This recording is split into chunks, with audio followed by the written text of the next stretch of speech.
Al24 News, bienvenue à notre couverture spéciale escalade au Moyen-Orient. L'Iran, cible de frappe américano-sioniste d'une ampleur exceptionnelle. La riposte iranienne ne s'est pas fait attendre. Mais sommes-nous arrivés au point de non-retour régional, mais aussi mondial de manière indirecte ?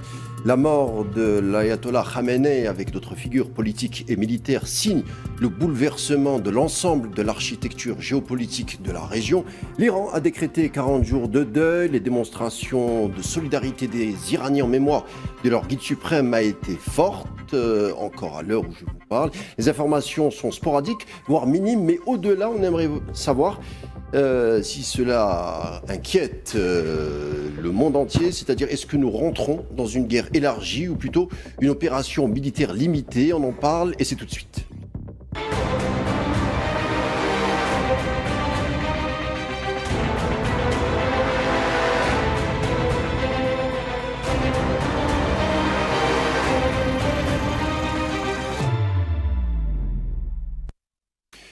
Bombardement historique contre l'Iran qui riposte en prenant à partie beaucoup d'États de la région. La mort de l'ayatollah Khamenei a été durablement ressentie au sein même du pays, voire au-delà. Et si jamais nous avions basculé dans un vide géopolitique mondial dont les conséquences sont imprévisibles, on en parle avec nos invités du jour. Tout d'abord, Badis Renissa, bonsoir. Bonsoir et Saraf Torkom. Saraf Torkom, expert en questions internationales, bienvenue. Merci. Également avec nous ce soir, Kamal Mansari, journaliste et également spécialiste des questions internationales. Bienvenue, Kamal Mansari. Saraf Torkom. Et à côté de vous, nous avons Lemine Chikri, journaliste et également observateur des thématiques internationales. Bienvenue. Merci, Saraf Torkom, merci pour l'invitation. Et en direct de Bruxelles, il est avec nous, ce que me dit la régie en tout cas, Michel Collomb. Bonsoir. Bonsoir. Journaliste, responsable d'investigation et surtout auteur. Bienvenue. Alors, on va commencer avec vous, Michel Collomb. Alors, qu'est-ce qui s'est passé? L'Iran était sur le point, d'après beaucoup de médias, était sur le point de signer un accord nucléaire. C'est le ministre des Affaires étrangères omanais, Badr el-Bousseidi, médiateur dans ces accords qui ont eu, ces pourparlers qui ont eu à Genève jusqu'à dernièrement, qui le dit hier à CBS. Il dit que les Iraniens étaient prêts à signer absolument tout, aller loin dans les concessions, c'est-à-dire zéro stock d'uranium enrichi, vérification totale de leur arsenal nucléaire civil. Alors qu'est-ce qui s'est passé? Tous semblaient réunis pour signer un accord, et puis ces frappes américano-sionistes sont intervenues pour la deuxième fois, on le rappelle. Écoutez, ça prouve que le problème n'était pas le nucléaire, que le problème n'était pas un accord à négocier. Je rappelle qu'il y avait déjà eu un accord en 2015 qu'il a été brisé par Trump, par les États-Unis. Et donc, ça prouve que le véritable but était le changement de régime, c'est-à-dire la prise de contrôle totale du Moyen-Orient via Israël, via les monarchies arabes complices. Et donc, il fallait éliminer l'Iran, comme il faut éliminer le Hezbollah, le Hamas, la résistance palestinienne. Et donc, c'est ça le vrai objectif. Donc, tout le reste était des prétextes. Ça nous rappelle un peu, personnellement, c'est comme ça que je vous ai connu lors de la campagne en Irak en 2003, où vous parliez à l'époque de prétexte à la guerre. Je reste encore avec vous, Michel Collomb. Dernière question. Après l'assassinat du guide suprême, l'imam Khamenei, dans 32 frappes ayant emporté d'ailleurs sa petite fille et son gendre et d'autres membres de sa famille, on a vu une foule immense se rassembler sur la place Enraleb à Téhéran ou encore sur la place Imam Khomeini à Ispahan. Les Américains pensaient sans doute qu'en tuant Khomeini, ils décapiteraient totalement la donne, en tout cas ce qu'ils appellent le régime iranien. Selon le négociateur Steve Witkoff, il le dit lui-même, on a du mal à comprendre ou cerner les Iraniens. Qu'est-ce que vous avez à nous dire au sujet de cette équation iranienne? J'étais en Iran 2-3 fois il y a un an environ. J'ai pu constater que, bien entendu, vous avez en Iran des opinions diverses en tout cas sur le gouvernement, sur les politiques suivies. Mais une chose qui est très très largement répandue, c'est l'attachement religieux, patriotique, à mon avis, d'une grande majorité de la population. Et donc, vous avez cette démarche typiquement impérialiste. les États-Unis, les Européens en général, ils pensent tout en termes de chef. Et ils pensent que s'ils ont tué le chef, eh ben c'est fini, ils n'ont plus de problème. Ils sont incapables de penser qu'en réalité, un chef n'a de valeur que s'il y a un peuple avec lui et que le peuple a été préparé. Bien sûr, c'est un coup dur, mais on sait qu'ils ont tout préparé, que le fait de l'assassiner était tout à fait prévu. Et donc, on sait qu'il y a une structure de commandement et d'organisation qui va rester. Et je pense que Trump, il voudrait une guerre rapide pour différentes raisons, aussi parce qu'il n'a pas tellement de stock de missiles et que les Iraniens, à la fin de la guerre en juin, c'est eux qui gagnaient. C'est Netanyahou qui a dû appeler Trump en disant « Pitié, aide-moi, il faut qu'on arrête ». Et donc maintenant, les Iraniens vont épuiser la machine de guerre de Trump, qui est fragile. Je rappelle que beaucoup de généraux lui ont dit « tu ne peux pas gagner cette guerre ». Je rappelle qu'il y a une majorité, même y compris chez certaines tranches d'âge de son électorat républicain, qui est contre cette guerre. Je rappelle que Trump, il a fait campagne en disant « moi je vais arrêter la guerre éternelle ». Et c'est vraiment… je crois que le peuple aux États-Unis est très opposé à cette dictature, est très opposé aux mesures antisociales et antidémocratiques avec cette police fasciste de ICE. Et donc je crois que Trump, il a joué son va-tout. Il se dit que si il gagne rapidement une grande guerre, alors on va un peu oublier tous ces problèmes, toutes ces casseroles. Et je crois que c'est exactement le contraire qui va arriver. Je pense que l'Iran tient, si on a un soutien international, s'il y a une bataille internationale de l'information pour démasquer les fake news de l'Occident, je pense que ça peut être une guerre fatale pour le régime aux États-Unis. Dernière petite chose, est-ce qu'il y a eu, vous avez vu une guerre informationnelle au sujet de l'Iran? Parce qu'au fond, c'est les médias internationaux, notamment américains et occidentaux, qui nous disaient qu'en décapitant le guide suprême, ça serait l'architecture du régime qui chuterait. Écoutez, il y a une guerre de l'information, ça, c'est pas nouveau, c'est à chaque guerre, et je pense que on a un problème, nous en Europe en tout cas, je parle de ce que je connais, je parle des gens avec qui je discute tous les jours, et on a un problème, c'est que les médias mensonges habituels prennent, on a réussi à insuffler une peur de l'Iran, on a raconté des histoires sur 32 000 victimes, sur toutes sortes d'atrocités, alors qu'il a été documenté, et nous l'avons diffusé, que le Mossad avait organisé toute une infrastructure pour provoquer des émeutes et justifier une intervention, ça a échoué. Et donc on a beaucoup de mensonges et beaucoup de travail, à mon avis, pour un réseau international de contre-information. Merci Michel Collomb d'avoir été des nôtres. Je rappelle que vous êtes auteur et journaliste. Merci pour ces éléments et je vous dis à bientôt. À bientôt.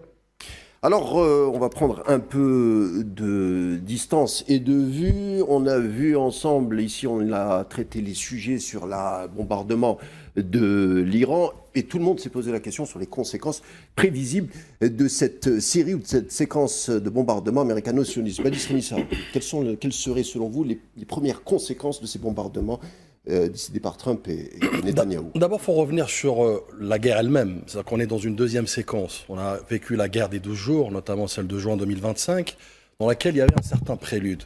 Sauf qu'aujourd'hui, on a certains faits marquants qui sont nouveaux. D'abord, à commencer par la riposte de l'Iran elle-même. C'est une riposte régionalisée. Et non pas comme pour la première séquence où elle se limitait que sur des cibles de l'entité sioniste. D'une part. D'autre part, nous avons aussi un prélude qui a commencé non pas par les négociations, puisque ça a été évoqué effectivement, comme pour la première séquence où on a attaqué l'Iran pendant les négociations, et qui plus est pendant, je dirais, une dynamique favorable et positive qui a amené vers peut-être quelque chose de dénouement, sauf que, comme pour la première séquence, l'entité sioniste a préféré s'attaquer à l'Iran, pour créer une contre-dynamique négative et surtout aussi pour damer le pion et pousser l'Iran à l'erreur, donc à la riposte. Mais avant ces négociations, je vous rappelle qu'il y a eu aussi un épisode très important qui est celui de soulèvement ou le pseudo-soulèvement de la société civile iranienne, pour laquelle beaucoup de pays en Occident, à commencer aussi par l'entité sioniste qui voulait le changement du régime, le régime par les fondations, à savoir le peuple, le soulèvement du peuple.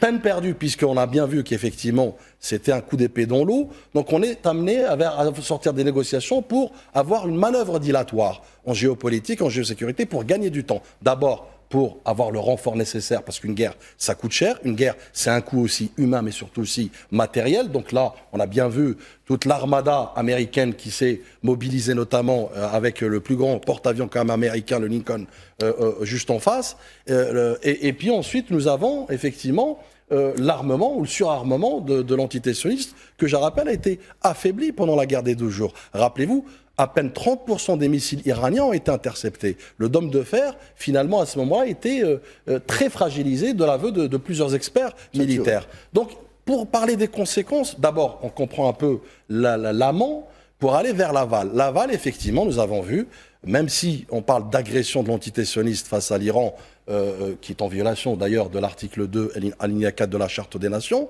et d'ailleurs un article qui est figurez-vous, applicable dans les deux sens, c'est-à-dire pour l'Iran et contre l'Iran, puisque la riposte a été régionale, elle a été contre des pays souverains, des pays du Golfe notamment, le Qatar, y compris le Sultanat d'Oman. Le Sultanat d'Oman qui a contribué pleinement et d'une manière dynamique et même neutre pour essayer de trouver une issue à cette guerre. Donc, même lui n'a pas été épargné. Donc cet article s'applique dans les deux sens concernant l'Iran. Et puis vous avez l'article, bien évidemment, 51, par rapport au principe de légitime défense, où l'Iran s'est trouvé dans l'obligation de répondre, mais pas que, comme pour juin 2025, envers la cible de l'entité sioniste, mais aussi envers les pays limitrophes, envers les pays du Golfe, y compris envers les intérêts américains, puisque au moment où on parle, on dénombre quasiment plus de 3 militaires américains qui ont été tués, plus des blessés. Donc, je pense qu'aujourd'hui, il y a une reconfiguration, certes, de la géographie et la géopolitique de la région, mais au-delà de ça, cette guerre a mené effectivement l'Iran à riposter, ce qui est quasi normal, on va dire, parce que c'est un pays souverain qui se doit de se défendre, question de principe et question aussi de perspective. Et de droit international aussi. Et de droit international également, et surtout d'ailleurs, on pourra en parler par la suite sur la délégitimation de l'ONU et du droit international, mais moi ce qui me frappe le plus comme conséquence subsidiaire, indirecte, qu'on pourrait peut-être développer par la suite dans les semaines et mois à venir, c'est la réaction des pays du Golfe. Puisque vous avez vu qu'au-delà des communiqués, il y a quand même une riposte assez frontale qui est aussi, je dirais, normale et logique, notamment de pays qui sont agressés dans leur souveraineté, sur leur territoire. Pour certains, il y a eu des dégâts matériels, d'autres, il y a eu des pertes humaines. Donc je pense que cette guerre aussi, et c'est au bénéfice, malheureusement, de l'entité sioniste, c'est qu'elle déstabilise ou elle essaye de déstabiliser l'Iran, et en même temps, elle isole l'Iran des pays du Golfe. Quand on sait que, rappelez-vous, quelques mois, années en arrière, la médiation chinoise qui a permis le retour à la normale des relations entre l'Arabie Saoudite et l'Iran, y compris aussi avec d'autres pays du GCC, donc du pays du Golfe. Donc je pense qu'aujourd'hui, je dirais, après cette guerre, on va faire le bilan, et certainement le bilan en matière de relations des pays avec l'Iran dans la région seront exécrables. Lamine Chiri, les conséquences de prime abord après cette série de bombardements qui risquent de durer, parce que c'est une guerre qui risque d'être longue. Oui, c'est une guerre qui risque d'être longue, qui risque d'être courte. On n'en sait rien encore. Hein. Première conséquence, j'allais dire, si elle est longue, les prix du baril vont exploser. On pourra parler d'un baril entre 80 et 100 $, si elle est longue. Si elle est courte, les prix du baril vont augmenter un peu puis redescendre. Ça, c'est une des conséquences immédiates de cette guerre. Mais ce qui me retient mon attention, c'est aussi la première fois que, enfin, je ne sais pas si c'est la première fois, mais c'est la première fois que les États-Unis passent outre le feu vert du Congrès. C'est-à-dire, d'habitude, on passait outre le feu vert des Nations Unies, du droit international. Cette fois-ci, les Américains sont passés Trump, l'administration Trump, est passé outre le Congrès américain. On met de côté la séquence vénézuélienne. Hein. Absolument, absolument. C'est-à-dire qu'aujourd'hui, on a banalisé le fait de ne plus respecter aucune j'allais dire, règles ou morales. Donc ça s'est banalisé, on fait la guerre comme si on allait acheter des petits pains. Et de mon point de vue, ça c'est gravissime. Un autre point qui m'intéresse aussi, c'est un peu la banalisation aussi informationnelle en Occident qui ne relève pas justement les violations du droit international, les violations du droit national américain. La guerre est perçue en Occident comme si c'était une affaire tout à fait banale. Hein. Et donc ça, effectivement, c'est un défi important pour les pays du Grand Sud, hein, dont nous faisons partie. Donc il faudra prendre en considération le fait que l'Occident aujourd'hui, à sa tête les États-Unis, ne respecte plus rien, plus personne. Et ça risque de devenir un fait aggravant des conflits qui ont lieu à travers le monde aujourd'hui. Hier, Bahreïn et la France ont demandé une réunion d'urgence au Conseil de sécurité et ça a été un non-événement, Kamel Monsari. Ça rejoint un peu ce que vient de nous dire le Minchir, c'est-à-dire que le cadre juridiction internationale est en train de s'émietter. Oui, mais il faut préciser que nous ne sommes pas dans la banalité quand même. Il y a en Occident une forte opposition à cette guerre. Prenons l'exemple de Pedro Sanchez. La déclaration était formelle et directe et dire que c'est une agression contre un peuple souverain, contre un pays qui était justement en train de négocier pour une solution de paix, une solution diplomatique. Donc nous sommes dans une certes, il est l'administration Trump parce qu'il faut faire la différence. Il faut faire la part des choses entre l'administration Trump et la base de son parti, y compris au sein des centres de décision où sont toutes les voix qui sont proches des centres de décision qui sont contre cette guerre. Donc on n'est pas dans la banalité, on est plutôt dans une logique d'un système où, si vous voulez, on peut le qualifier de gang qui a décidé d'aller faire la guerre à l'Iran pour le compte d'Israël, parce que la logique et le discours et la rhétorique de l'administration Trump était de dire que nous ne pouvons pas coexister avec ce régime. Donc le but était de faire tomber sur le régime iranien.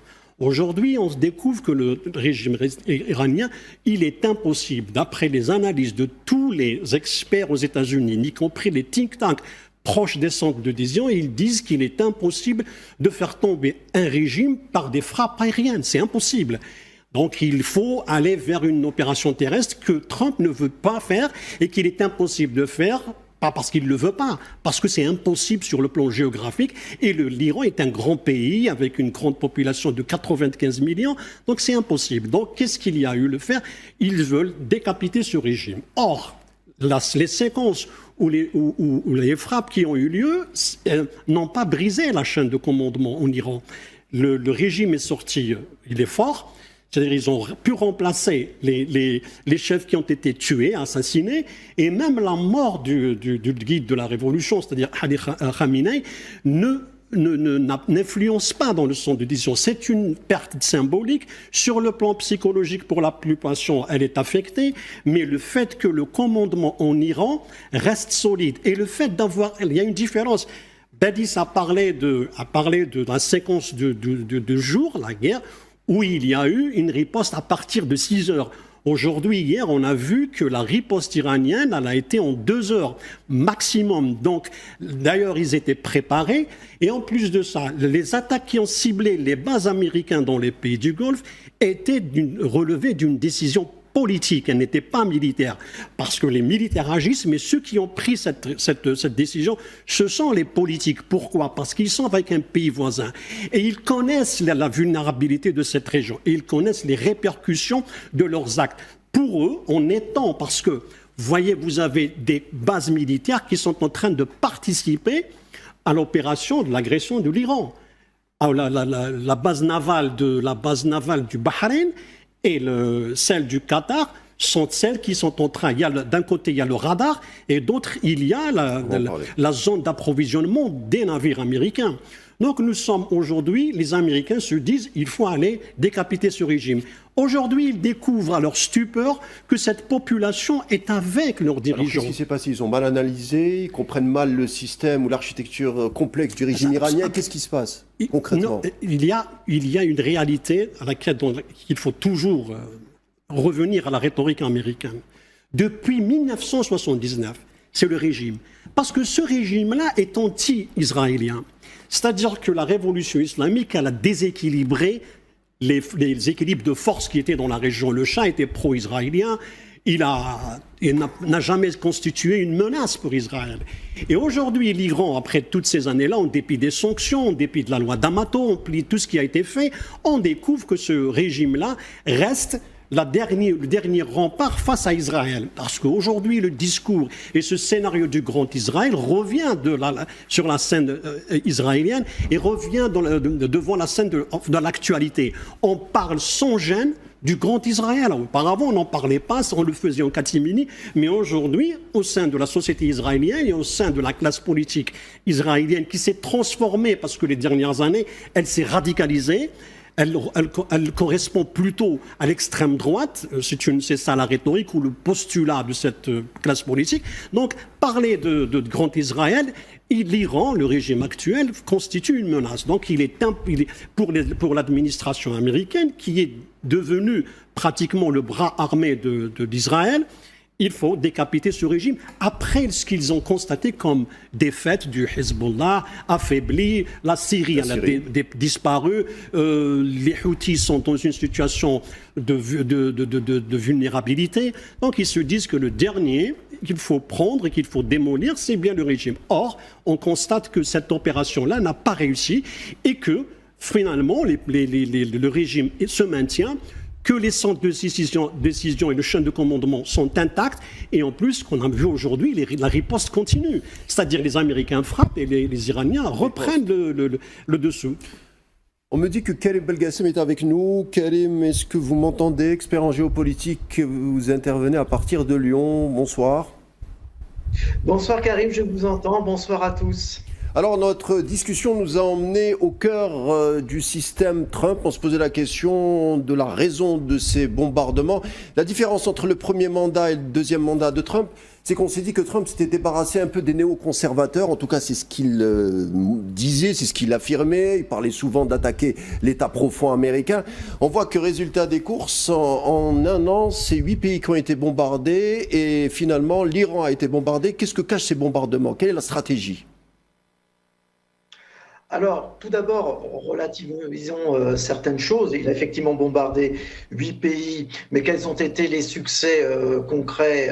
Trump s'était vanté d'avoir créé et favorisé la paix entre l'Inde et le Pakistan. Ce n'était absolument pas le cas. Même le Premier ministre Modi l'avait démenti. Il s'est vanté aussi d'avoir été impliqué dans la paix entre l'Azerbaïdjan et l'Arménie, ce qui était totalement faux. Là, on assiste quelque part à une répétition de ce qui s'est passé l'été dernier entre Israël et puis l'Iran.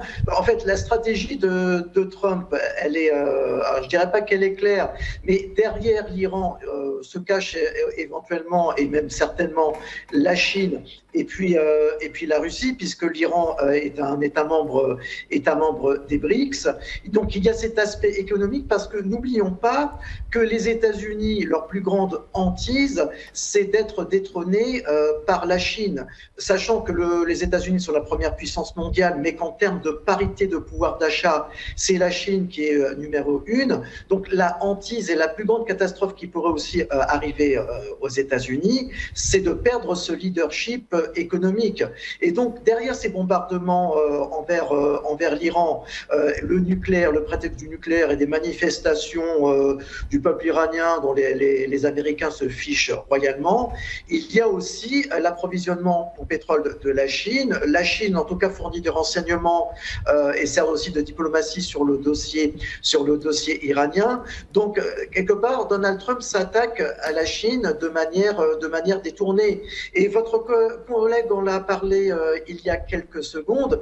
Il y a aussi l'influence sur Donald Trump, les chrétiens évangélistes qui sont alliés avec certains extrémistes israéliens qui ont ce projet messianique de la création du Grand Israël. Alors peut-être que ce sont des choses qui dépassent Donald Trump, puisque c'est un businessman farouche, et que je pense qu'à un moment la raison pourrait l'emporter, puisqu'on va attendre demain matin l'ouverture des marchés financiers et pétroliers, puisque l'économie et la réalité économiques et les indices macroéconomiques ont jusque-là fait ralentir je dirais les velléités hégémoniques de Donald Trump. Alors, est-ce que ça le freinera totalement? Sans doute que non, mais n'oublions pas que ça l'avait quand même, l'histoire des droits de douane l'avait quand même refroidi un tout petit peu. Mais voilà, rien n'est dû au hasard. Donald Trump, de toute manière, était acculé et n'avait pas le choix que de bombarder l'Iran avec Israël. Maintenant, et je rejoins aussi mes confrères, l'Iran n'est pas en situation de faiblesse, bien au contraire. L'Iran essaye d'impliquer tous les pays du Golfe et de la région, puisque je dirais que le bal est ouvert, et bien désormais, donc l'Iran joue le jeu et les Iraniens n'ont pas parfaitement conscients des conséquences. Karim, je vous pose une question avant la coupure publicitaire. Après l'annonce de la mort du guide suprême et conformément à l'article 111 de la Constitution de la République d'Iran, une période de transition formée de 3 personnes assurera donc la transition durant 40 jours. Est-ce que les Américains, comme le disait Michel Colomb, Badis Renissa ou Kamel Mansari, est-ce qu'ils auraient mal analysé la structure complexe et politique de l'Iran ? Alors, ce ne serait absolument pas surprenant parce que n'oublions pas que les principaux conseillers de Donald Trump, et ce n'est pas vraiment une surprise, je vais rentrer un peu plus en profondeur, c'est que les connaissances des conseillers de Trump en matière de Proche-Orient et disons même en géopolitique, on peut les soupçonner d'avoir des connaissances assez limitées. Et ce n'est pas une plaisanterie de dire que vous avez pas mal d'Américains qui ne sont pas capables de faire la différence entre les chiites et les sunnites. Donc voilà, il y a aussi le problème d'une certaine inculture, d'un manque d'information et d'un manque véritable de renseignements sur la situation actuelle. Et puis également, j'en avais parlé avec vous, Karim, hier soir dans votre émission, la sous-estimation constante de l'Iran et de son mode de fonctionnement, sans compter ses capacités militaires. Les Iraniens sont bien préparés, ils sont conscients, je vous le disais, des conséquences, et je pense que les leaders américains n'en ont absolument pas conscience. Lamine Chiri, peut-être une intervention sur ce qui vient d'être dit. Oui, tout à fait. Je voudrais dire un petit mot sur ce que vient de dire notre ami, sur la force iranienne. Incontestablement, les Iraniens sont une puissance régionale, mais il y a un grand mais, l'appareil sécuritaire iranien, c'est un gruyère, c'est-à-dire qu'ils sont totalement infiltrés de bout en bout, et le fait que toute la structure, leadership iranienne ait été décapitée de cette manière, pose vraiment des questions sur cette puissance. Donc c'est juste pour mettre un petit bémol sur cette... Il y a des petites faiblesses, des petites lacunes. De grosses lacunes, puisque c'est le leadership qui a été décapité. À leur tête, le chef, le guide suprême, c'est-à-dire, on parle de Ali Khamenei. On revient juste après Lamine Chiri, juste après cette coupure pub. À tout de suite.